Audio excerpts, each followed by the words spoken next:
A combinação dos alimentos no prato pode engordar muito, mas também pode ajudar a emagrecer, sabia?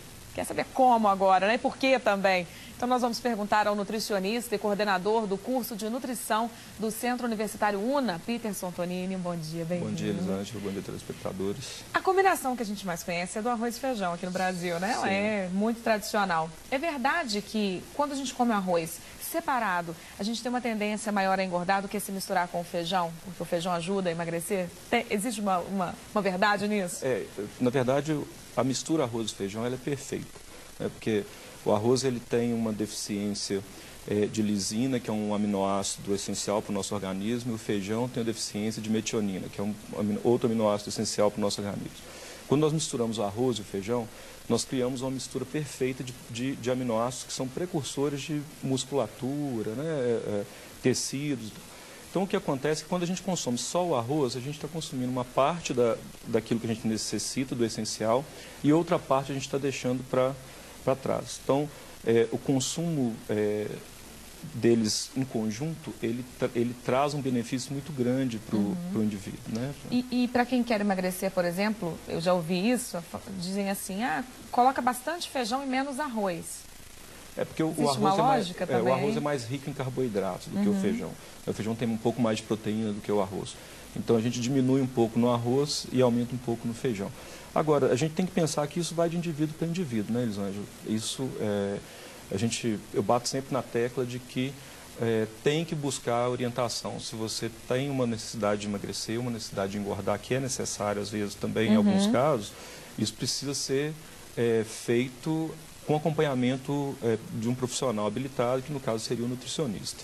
Né? Porque cada indivíduo vai ter uma necessidade específica. De um jeito, né? Exatamente. Pois é. Agora, a gente escuta muito também que, por exemplo, a pessoa come muita carne lá, ou muita massa, e ela come um abacaxi depois, porque ela diz, minha digestão vai ser mais rápida, por isso eu não vou engordar tanto. Existem algumas lendas, né? Então, assim, é igual o abacaxi, a gente pode... as pessoas falam também de comer mamão depois das refeições, né? Porque, na verdade, essas duas frutas, por exemplo, que são as mais faladas, o abacaxi tem uma enzima que chama bromelina, que ela ajuda realmente na digestão da proteína. Tá? A mesma coisa o mamão com a papaina. Sim. Agora, dizer que isso vai resolver um problema de digestão não é uma verdade. Achar que está emagrecendo por causa disso? Não, que está emagrecendo por causa disso, então. não. Eu acho que tem que fazer um balanceamento daquilo que está sendo consumido. Poxa, que pena, né? Agora, mistura de carboidratos também dá muito errado? Arroz, batata, macarrão, farinha.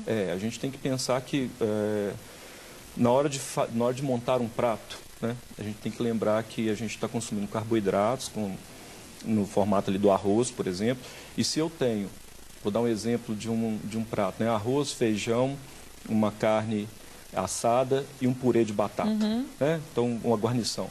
Então, se eu vou comer o purê de batata, eu preciso dar uma diminuída na quantidade de arroz. Então, misturar carboidratos não é legal mesmo? Misturar carboidratos não é legal, né? A gente precisa fazer um balanceamento dele aí. Se eu vou ingerir um pouco mais de tubérculos, no caso batata, a cenoura, beterraba, mandioca, eu diminuo a quantidade de arroz que eu vou consumir.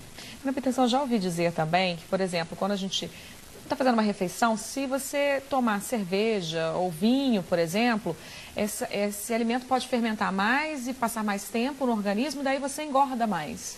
É verdade? Na verdade, o líquido durante a refeição, qualquer líquido durante a refeição, ele vai aumentar o seu tempo de digestão, né? Então, ele vai diminuir, ele vai aumentar o trânsito, né? O tempo de trânsito intestinal. E te dá uma sensação maior de saciedade. Agora, a cerveja e o vinho especificamente, assim como o refrigerante, né? Eles têm muito carboidrato, né? Então, o refrigerante é muito rico em açúcar. A gente já falou aqui outras vezes sobre isso, né? E a cerveja tem muito carboidrato também. Tá? Então, o que acontece? E a cerveja, o brasileiro gosta muito de cerveja. Então, o brasileiro nunca toma pouca cerveja, né? Então, a quantidade de carboidrato que se ingere na forma líquida é muito grande.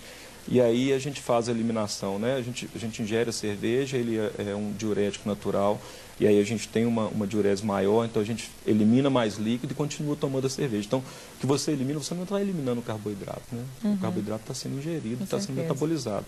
E o nosso organismo, ele é perfeito, ele é preparado para, em qualquer caso de excesso de energia, ele vai guardar para um momento que ele possa estar faltando. Tem que balancear mesmo. O segredo é esse. O segredo é esse. Ok, Peterson, muito obrigada pela sua participação com a gente mais uma vez. Um ótimo dia para você. Vocês também. Bom dia.